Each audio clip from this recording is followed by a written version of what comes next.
wanted to talk to you about my tips and tricks for getting a fantastic at-home self-tan. And this can be a little bit tricky because self-tanning at home can be difficult, but I wanted to talk to you about what I personally do and what I would recommend. And this is, I've only really self-tanned before for photo shoots, but there definitely are ways that do and don't work for me. And we've done videos before talking about, how your lip color can change how your tan looks and how what you wear can change how your tan looks. But I want to talk about the actual tanning process, what I personally use to self-tan. I'm not here to preach because we all know that the sun can cause cancer and things, and I love you so dearly that I do not want you to get cancer and tan out in the sun. Or anything like that, or, because I've had skin cancer run in the family before. But I wanted to show you just kind of how I spray tan and some of my tips and tricks for hush your muffins, for making it last longer, making it more effective, etc. So the first thing is that when it comes to spray tanner or self-tanner, how does it work? You can get spray tanner where other people spray it on you. That is great. I would recommend it. The only problem is that it can be expensive. It can be $60 to $120 depending on where you go and what kind of spray tan it is. Whereas you can usually buy bottles at home from anywhere from $10 at Victoria's Secret to $20, $30, $40, or $50 depending on the quality of a tan that you want or the kind of tan or what you like best. There's St. Tropez, which is really good, from Nordstrom, that you can put on your face and everything. It's a great self-tanner and it blends in very evenly. The only problem is that it's very expensive. So there are midline market things that I like to use. So some of the biggest things are, how do spray tans work? And basically it's a gradual build over time, which is, why you can actually get spray tan lines as well as regular tan lines, is because when you're applying things, I don't know if you guys can see, but it is easy to miss spots. So how does this basically work? Basically, the spray tanner attaches onto your dead skin cells and you stay the color until your dead skin cells come off. So yes, a natural tan lasts longer, but a spray tan is healthier for you.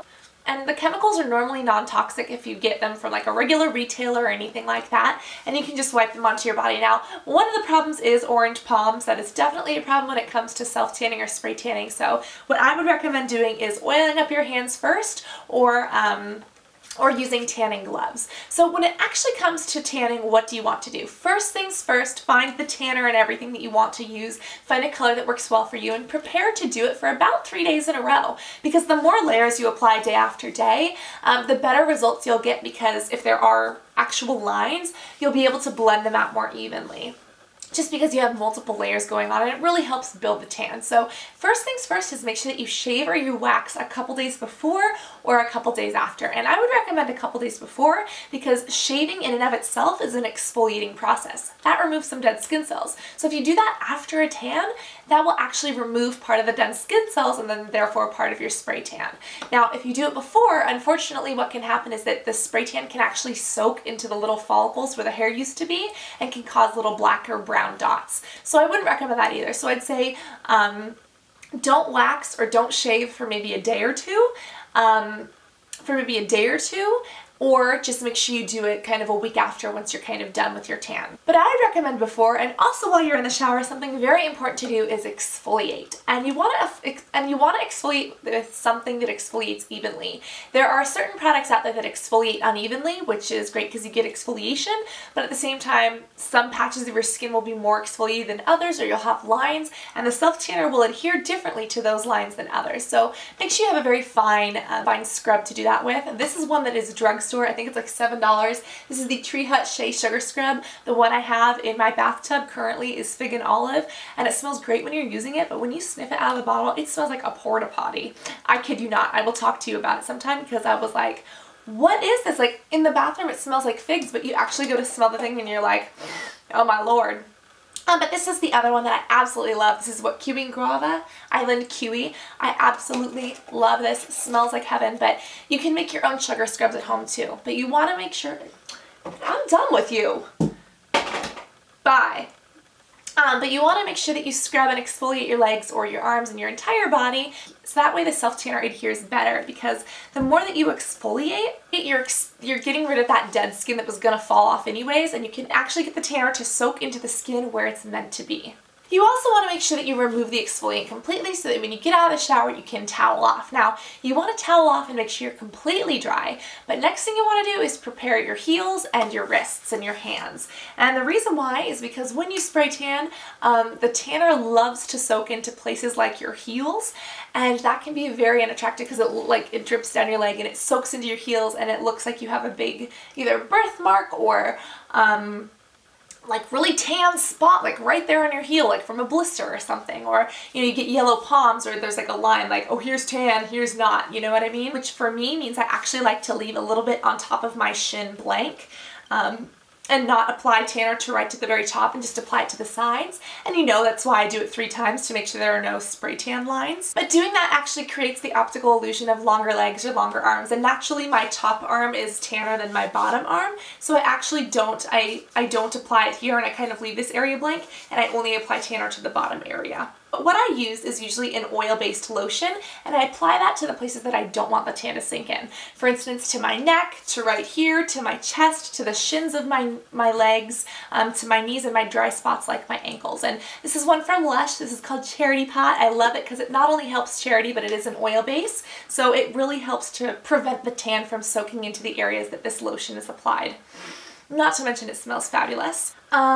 This is a handmade body lotion with sweet almond oil, cocoa butter, flower oil, another flower oil, a different kind of flower oil. It's kind of like a flower oil balm, but it's very moisturizing to the skin and it stops the tan from going in. The brand that I use is $1 Million Tan, and the $1 Million Tan actually does have a body friend like a tanning thing like that you're supposed to use the same way so it doesn't soak in. I personally like the Lush lotion better. I just feel like it's more moisturizing to my skin, whereas the other one that they have is just kind of like oil in a spray form, which is okay, but I really prefer my lotion, but use whatever floats the boat. But the first thing you want to do is apply that to the areas that you don't want. Next thing, make sure that if you are dressed, that you are dressed in black so you don't get, spray tanner all over everything or in a pair of clothing you don't mind ruining. And if you're doing this in your bathroom, make sure that you have paper down, or make sure that you have, I don't know, something to wipe things up, because I swear to God, no matter how careful you are going to get splatters on the walls and on the mirror, and if those sit, they will spray tan your wall forever. Whereas if you have something like this, you can actually buff it out. That is another recommendation. But when it actually comes to applying your tanner, put on your mitts after you have your lotion on, and after you've waxed a couple days before, then you've exfoliated, you've removed the exfoliant, you've put on your lotion, it is time to tan. And you've kind of prepped your area, it is time to tan. Make sure that you put on your mitts, or make sure you extra lather up your hands with lotion. And then there are different kinds of tanning lotions you can use. Now, I have used everything from Ombre Vistica to Victoria's Secret. There have been probably 500 different types that I've had done either airbrush or by hand at photo shoots. One that I personally love, my friend Eureka told me about them, is $1 Million Tan. And they actually have the Mermaid Mousse. Now, what's different is that these aren't actual spray forms, they're actually like mousse forms. So this one actually comes out like a mousse that you have for your hair, and they have one for face and one for body. But I personally like the mousse better than the regular lotion just because I feel like it goes on more evenly and you can blend it out more evenly.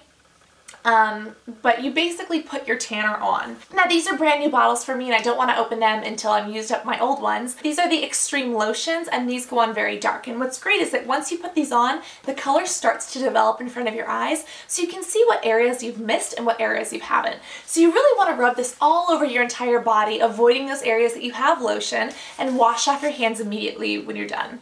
Once you're done, you look at yourself, you make sure you covered everything, then you want to make sure you put on black pajamas or pajamas you don't mind ruining, because you don't want to shower or get wet or sweat immediately after applying your tan. I like to do mine at night so I can go to sleep, because you're supposed to let the tan sit and soak into your skin for 6 to 8 hours. It soaks into those little, dead skin cells, and until those dead skin cells stay off, it stays on you.